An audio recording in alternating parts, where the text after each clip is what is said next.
विवादों में रही अग्निवीर योजना के तहत उत्तराखंड में भर्ती प्रक्रिया शुरू हो गई है और जल्द ही देश को अग्निवीरों का पहला बैच मिल जाएगा। इसी कड़ी में बुधवार को उत्तराखंड के मुख्यमंत्री पुष्कर सिंह धामी ने कोटद्वार में आयोजित अग्निपथ योजना के अंतर्गत अग्निवीरों के भर्ती कार्यक्रम में प्रतिभाग किया।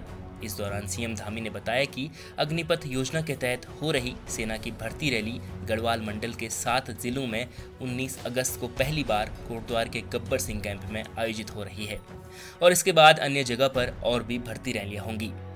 कोटद्वार के लोगों को संबोधित करते हुए सीएम धामी ने दिवंगत सीडीएस विपिन रावत को भी याद किया।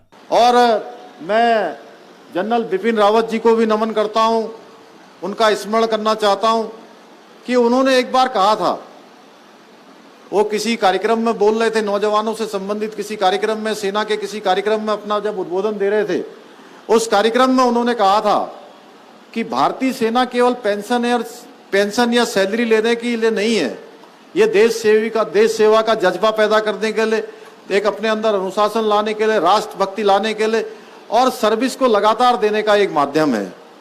और उन्होंने उस समय में इसकी कल्पना की थी और हमारे देश के प्रधानमंत्री मोदी जी आज अग्निवीर योजना को लेकर आए। अग्निवीर योजना के तहत होने वाली भर्ती प्रक्रिया के लिए कुमाऊं और गढ़वाल दोनों मंडलों के हजारों युवा पंजीकरण कर चुके हैं। गढ़वाल मंडल के 7 जनपदों से कुल 63,360 अभ्यर्थियों द्वारा पंजीकरण कराया गया है, जिसमें चमोली के 9,306, देहरादून के 9,148, हरिद्वार के 6,112, पौड़ी गढ़वाल के 16,330 और रुद्रप्रयाग के 6,357, टिहरी गढ़वाल के 9,184 और उत्तरकाशी के 5,623 अभ्यर्थियों द्वारा पंजीकरण कराया गया है। इसके अलावा आज जब सीएम धामी ने अग्निवीरों को लेकर बात की तो उन्होंने उत्तराखंड के बारे में भी कई अहम बातें कही।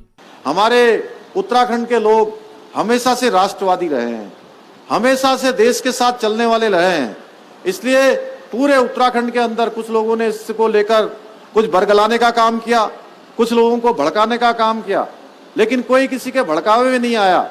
सारे सैनिकों ने, सारे पूर्व सैनिकों ने एक स्वर में कहा कि हम सब लोग मोदी जी के द्वारा लाई गई इस योजना का समर्थन करते हैं।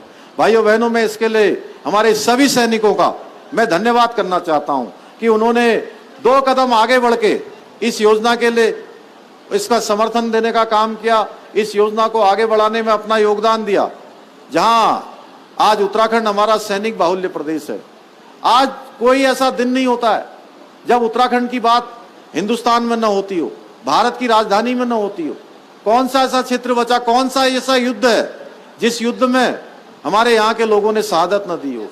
चाहे हमारे पूरे उत्तराखंड का कोई कोना हो, हर कोने से देश की सीमाओं की रक्षा करने के लिए हर पल हमारे यहाँ के सैनिकों ने अपना बलिदान दिया है, अपनी शहादत दी है। इसलिए मैं ऐसे वीर सैनिकों को जो आज भारत माँ की रक्षा के लिए हमारे बीच में नहीं है, लेकिन हम सबको यहाँ पर सुरक्षित करके हंसते हंसते जिन्होंने अपने प्राणों का बलिदान दे दिया, उन सबको भी नमन करना चाहता हूँ जब अग्निवीर योजना आई है। वहीं यूके SSC भर्ती घोटाले में हुई धांधली पर भी सीएम धामी ने बात की। सीएम धामी ने कहा कि इस पूरे प्रकरण में SIT जांच कर रही है। अभी तक 18 लोगों की गिरफ्तारी हो चुकी है। इसमें चाहे कितना बड़ा रसूखदार क्यों ना हो या उसके हाथ कितने बड़े क्यों ना हो, किसी को भी नहीं बख्शा जाएगा। किसी को भी उत्तराखंड में घोटाले करने की कोई इजाजत नहीं है। कोटद्वार से विकास वर्मा के साथ उत्तराखंड ब्यूरो की रिपोर्ट।